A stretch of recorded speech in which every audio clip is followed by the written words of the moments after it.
Hello and welcome to Featherlight Stories. One new story every Thursday and Sunday. Stories you can think about or talk about or feel inspired by, but stories that will always help you feel calm. My name is Cedric, and this is episode 14, Pistol Paul.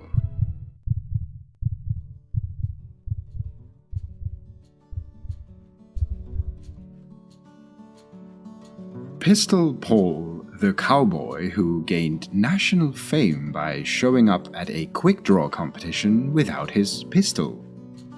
Truth is, he didn't expect to win without it, he just lost it on his way there. Now, Pistol Paul rode through the Wichita Mountains on the back of his horse, Harry Bowles, for, yes, Harry's pair was visible from across the Great Plains, making him almost more famous than his owner.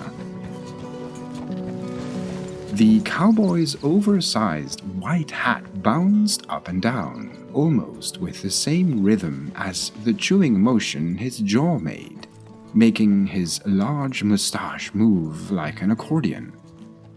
Pistol Paul had quit smoking a while ago, but he was now addicted to nicotine gums.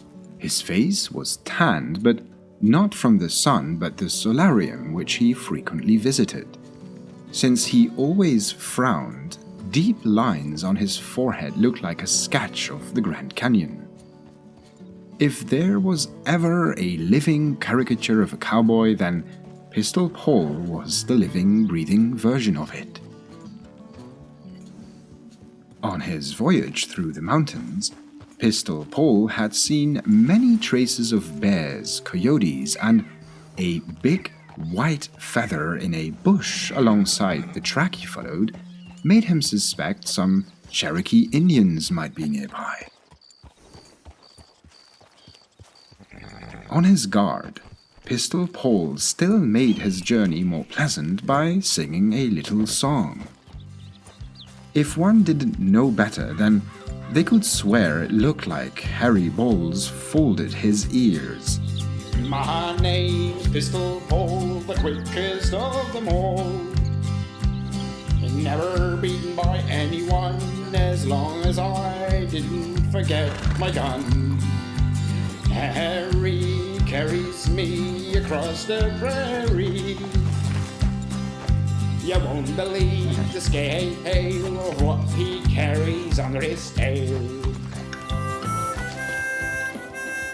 As he was playing his harmonica, he didn't immediately spot the 3 Indians that blocked the road in front of him. Oh! Their leader greeted him in Cherokee, Osio, while the other 2 Indians kept their bows and arrows aimed at the cowboy. Pistol Paul, caught off guard, immediately reached for his holster, but it was empty. Dang it! Lost me pistol. Again! You, stop, the Cherokee leader said while he raised his hand flat towards Pistol Paul. Got nothing on me, boys. The Indians slowly walked towards him. You make choice. Death or Wawa. Pistol Paul put on a confused face and thought, why would anyone choose death if there's another option? Well, got no clue what Wawa is, but let's go for that one. The Indians suddenly each pulled out a large piece of cactus. The bottom was cleared, but the upper part was covered in spines. Without further warning, they pulled the cowboy off Harry Bowles and started to smack him with the cacti. Pistol Paul yelled until they finally stopped. You go now, the leader said, and the Cherokee disappeared. Harry, come here.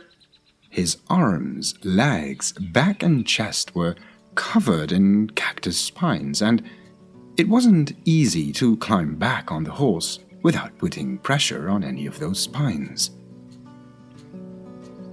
Finally, Pistol Paul got back in the saddle and continued his journey. The spines and beating hurt, but now at least he figured he had a story to tell once he arrived in town.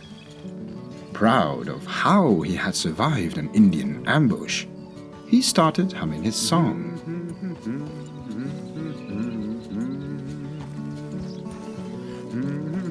Sometime later, he was again caught off guard by a group of 6 Indians.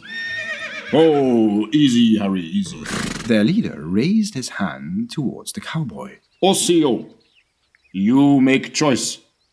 Death or Wawa? Pistol Paul looked behind him. There were no Indians, but surely these 6 would shoot their arrows at him should he try to gallop away. What's with this Wawa? Some new hype around here? You choose. The same Indian repeated. Fine, bring out the cactuses. Wawa it is. Indeed. All 6 Indians pulled out a cactus and, just as before, they beat Pistol Paul with it until they were all broken. Then they got on their horses and left.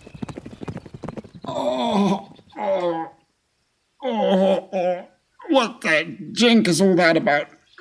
Come here, Harry. Come here, good boy. Getting back on his horse was a painful undertaking for Pistol Paul, with spines covering his whole body, including his butt. Whilst leaning forward a bit, he held the reins loosely and didn't allow Harry to walk on uneven terrain. He didn't sing nor hum and was not caught off guard this time when he spotted a whole Cherokee tribe in front of him. Oh, now, come on.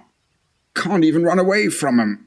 The Indian chief, with a huge feather headdress, raised his hand and greeted him. Osio, living cactus man, you make choice. Death or... I know, Wawa. But I can't take another beating like that. Pistol Paul took his head off, which, as he now felt, was also covered in cactus spines, and he jumped off his horse. We had a good time together, Harry. Should have taken the iron horse to town. Hope these Indians will take good care of you. He then put his hat back on and spat out his nicotine gum. Death it is, fellas. Lost my peacemaker along the way, so I'll be going without a fight. You choose death? The chief asked to be certain. Yeah, I choose death. Very well. The chief and all the other Indians in the tribe each pulled out a cactus. You death later. First, Wawa.